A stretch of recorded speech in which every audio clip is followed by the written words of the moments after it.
रेगिस्तान की सुनसान रेत पर एक पुराना कच्चा घर खड़ा था। उस घर में एक बूढ़ा आदमी सलीम बख्श अपनी तन्हाई के साथ जी रहा था। एक रात तेज हवा चल रही थी और आसमान में बादल गरज रहे थे। तभी दरवाजे पर किसी ने धीरे से दस्तक दी। पहले तो सलीम ने सोचा शायद हवा की आवाज है, लेकिन फिर दस्तक दोबारा हुई, इस बार जोर से। वह चौंक कर उठा और गुस्से में बोला, कौन है वहां? दरवाजा तोड़ना है क्या? दरवाजा खोलते ही वह ठिठक गया। सामने एक जवान लड़की खड़ी थी, बारिश में भीगी, कपड़े रेत से सने, चेहरे पर डर और आंखों में दर्द। उसने कांपती आवाज में कहा, कृपया मुझे अंदर आने दो, बस एक रात के लिए। सलीम कुछ पल चुप रहा, फिर बोला, इस वीराने में तुम अकेली क्या कर रही हो? लड़की ने आंसू भरी आंखों से कहा, अब मेरा कोई नहीं रहा। वह जैनब थी, जिसकी शादी को 2 ही दिन हुए थे, मगर किस्मत ने उसका सब कुछ छीन लिया। उसके पति की अचानक मौत हो गई और ससुराल वालों ने उसे मनहूस कहकर निकाल दिया।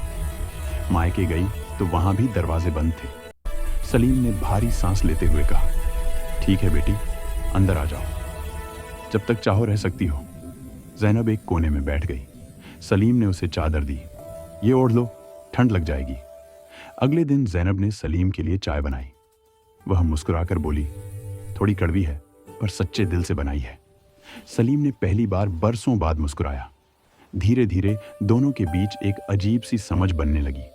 जैनब घर संभालने लगी, खाना पकाती, सफाई करती और सलीम उसे बेटी की तरह देखता।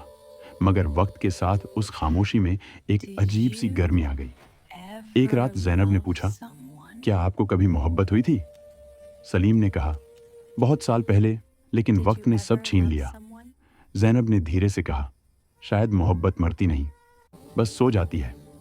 उस दिन के बाद सलीम की आंखों में एक नई रोशनी थी। जैनब के आने से उसके घर में जान आ गई थी।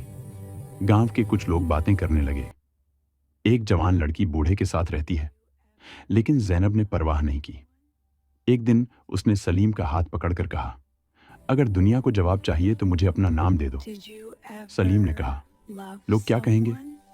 जैनब मुस्कुराई, लोग तो वैसे भी कह रहे हैं। फिर दोनों ने सादगी से निकाह किया।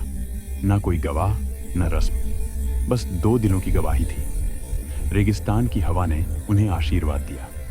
अब जैनब उसकी बीवी थी। वह सलीम की देखभाल करती, उसके कपड़े धोती और रात को तारों की तरफ देखकर बातें करती। अगर वक्त ठहर जाए तो कैसा हो? सलीम मुस्कुराता, वक्त नहीं रुकता, पर कुछ लम्हे दिल में हमेशा जिंदा रहते हैं।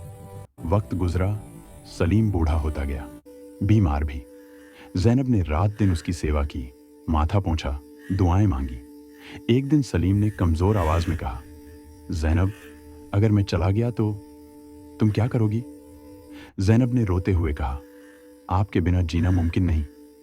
सलीम मुस्कुराया, मोहब्बत में जुदाई भी होती है बेटी।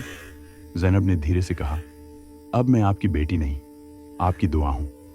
कुछ दिन बाद सलीम ने आखिरी सांस ली। जैनब ने उसे उसी रेत पर दफनाया जहां वह पहली बार आई थी। अब वह रोज उसकी कब्र पर फूल रखती और कहती, आप मेरे हो, हमेशा के लिए। रेगिस्तान की हवा अब उसके आंसुओं से भीगती थी। लोग कहते हैं मोहब्बत की उम्र नहीं होती, लेकिन जैनब और सलीम की कहानी साबित करती है कि सच्ची मोहब्बत वक्त से नहीं, दिल से लिखी जाती है।